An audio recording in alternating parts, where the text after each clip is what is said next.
Hello, I'm John Millican. I'd like to welcome you to the next in our series of conversations with Michael Hughes to discuss the global economy and the prospects for investors in 2012. Michael is a renowned economist and former Chief Investment Officer. We're extremely fortunate to have your help and guidance, and we appreciate your time today as well. When we last had a conversation in September, the themes that you identified at the time, three in particular, the debt overhang and the better risk characteristics of large companies as opposed to sovereign governments, the growing euro crisis still, and opportunities in emerging markets. Have things panned out as you envisaged at the time? I think largely they have. One thing we were looking at, which is the good news, was that the emerging areas, not least the Chinas and the Indias, would start reducing their interest rates and easing up on their economies, because in the previous year or two they'd been trying to control inflation and things had got much tighter. Well, we did see, and had seen right across the board, an easing of financial conditions in those economies, and that gave a bit of a boost to those markets, particularly in January, but that thing did come through as we envisaged. The euro crisis really just carries on. One would like to think that there is an end solution to that, but to date we haven't seen it, and hence the whole idea that you can get some sovereign defaults, or at the very least you get some sovereign credit downgrades, I'm afraid is still with us, and indeed it's quite likely we'll see even more of that. So the idea that there are companies globally that are better credit risks, and indeed that the opportunities probably lie more in the corporate credit markets than in the government bond markets, that I'm afraid is still the case. If we come to the next part. So given your recap on say, the things we discussed in September, what new developments have occurred in that period of time which further impact on events and opportunities for 2012? I think there are two really. The first is that the central banks have had to set up to the plate to give more support to economies. And that's been particularly true of the European Central Bank, because that has now provided a source of finance for banks that were at risk had there been any sovereign defaults. So the degree of support that they have given since December has been a big positive for markets. And the other thing that's happened, again from the central bank, but this time in the United States, is that they have tried to give expectations a boost by saying, we're not going to be raising interest rates for several years, and we stand by to give more support if it's necessary. So that degree of central bank support against the background of austerity, of tightening of fiscal policy, that has given a sense of optimism to markets, or given a sense of relief perhaps, and that has been largely behind the rally that we've seen in share prices from December right through to February. What we've seen is some indications, obviously, in terms of improvement in the position in the United States. I know you've commented before that markets tend to recover before economies do. In your view, is the US sort of beginning to see the benefits, the positive outcomes from the policies that are being adopted so far? Well, one of the positive signs from the States has been that they are reducing the amount of debt that they had built up over the last 20 years. One of the themes that we've obviously been playing with for a while is the degree of deleveraging that you have to experience. Now, here in the UK, we haven't done a lot of it. We're lagging behind here. But the United States clearly is making progress, and partly because of that, people are more hopeful, for the States has been, that the easing back of their debts and being able to reduce the debt ratios has proceeded at a pace that has given people some degree of hope that economic growth in the States might actually prove to be more robust than it's likely to be elsewhere. So the American stock market has been one which has actually done better in recent months than obviously the Europeans or indeed other parts of the world. Inflation appears to be reducing in the UK, but perhaps you can bring us more up to date in terms of what the global position on that is and how that's going to affect the next 12 months. Well, inflation is easing back, and it's been particularly noticeable that it's happening in the emerging areas, because that's where there really was a problem, hence the need to actually tighten policy. And part of that has been what's happening to food prices and to energy prices, because they are a big component of the spending in emerging areas.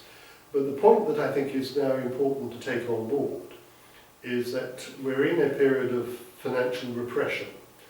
And by that, what I mean is that interest rates, long-term interest rates as well as short-term interest rates, are lower than inflation. In other words, real interest rates, allowing for inflation, are negative. That's a condition that's likely to be maintained for quite a while. Why? Because if you are a government with a lot of debt, if you are actually servicing that debt with interest rates that are lower than inflation, actually it's a policy of dealing with that debt problem.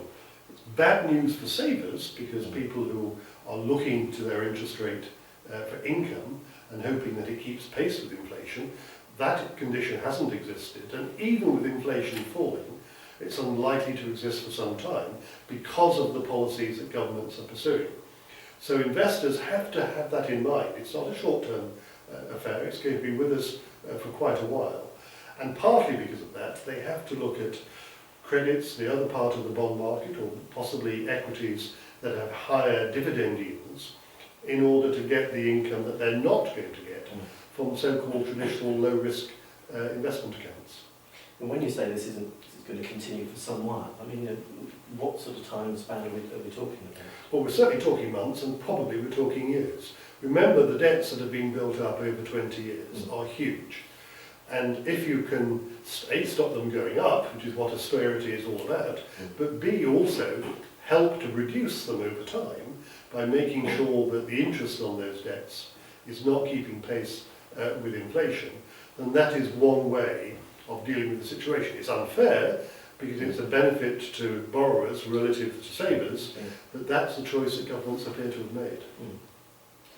I mean, just turning back to the European situation again, I think it's sort of middle of March, which is when Greece has got to its sort of significant repayment of existing debt, and their parliament has approved in principle further austerity measures, but that doesn't seem to have satisfied Brussels, certainly not Germany. I mean, in your view, sort of where is this going in terms of the objective really was to have a soft default, if that's an appropriate term, as opposed to a disorderly. I mean, does it really matter, given where we are now, which of those, or how this pans out? Well, because it's not just about Greece. We know that Greece is insolvent. It does not have the opportunity, realistically, to repay the debts that they've built up. So all the support that we've had to date is about how you roll over the overdraft, not how you repay the debt. And it's pretty unlikely that Greece will ever be able to do that. And that is realised in markets, which is why banks have discounted the debts that they have in Greece by up to 75%, writing it off as best they can. So we know that Greece is a problem that isn't easily going to be solved, and some form of default is inevitable.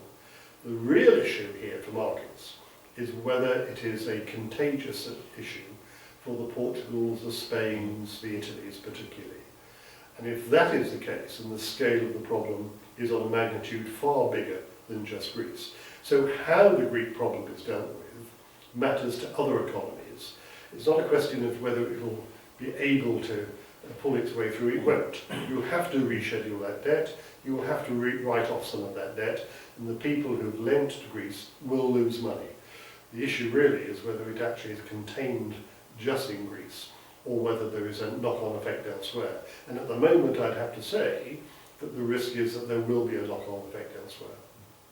And the European Central Bank have certainly had an eye to focus on helping the banks in terms of their liquidity. Yes.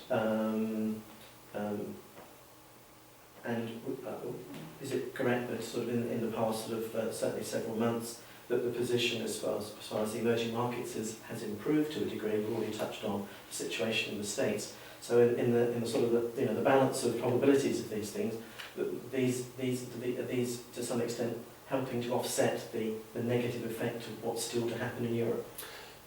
To some degree they are, but because the situation in Europe is so extreme, the dangers of what can go wrong are bigger than the benefits of what's going right elsewhere. So one of the mantras that we've had in our previous discussions has been look to capital preservation in your investment approach, because frankly there are risks here. Now we've had a good rally and we've been able to play that reasonably well by going into emerging markets particularly, and indeed having a higher equity exposure. But I think if anything we'd be looking to actually curtail that somewhat on the back of expectations possibly having improved too much. It's one thing to say that central banks have given great support. It's quite another to see companies being able to improve their profits and for economic growth to revive in a way that gives people a medium-term expectations of something better. That's the bit that I think will fail this year. So to date the rally has been about government policies and people thinking, yep, that's good. The news for the next few months I think is going to be much more focused on companies and whether they're able to deliver the profits that people had hoped for. My suspicion is that they won't. And that setback in terms of expectations about profits, I think would be the next negative for markets in the summer. Lots still to take, lots still to happen, and a lot still to take account of.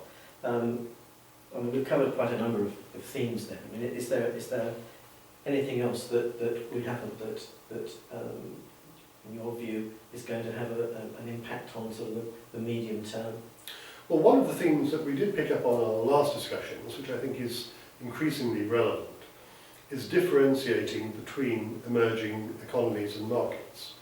To date, people have thought of emerging markets as being an alternative to their home markets, but actually there are very big differences between what's happening in Brazil, what's happening in Turkey, what's happening in Indonesia, from what's happening in China and India. So I think that you will find that we'll be looking to be much more country or regional specific in our emerging market choices, because the differences between them, and hence differences in likely returns, is getting greater. Okay, thank you very much indeed for the opportunity to have a further discussion on all of these really challenging issues. I look forward to having a further conversation in due course. Thank you, Michael. Thank you.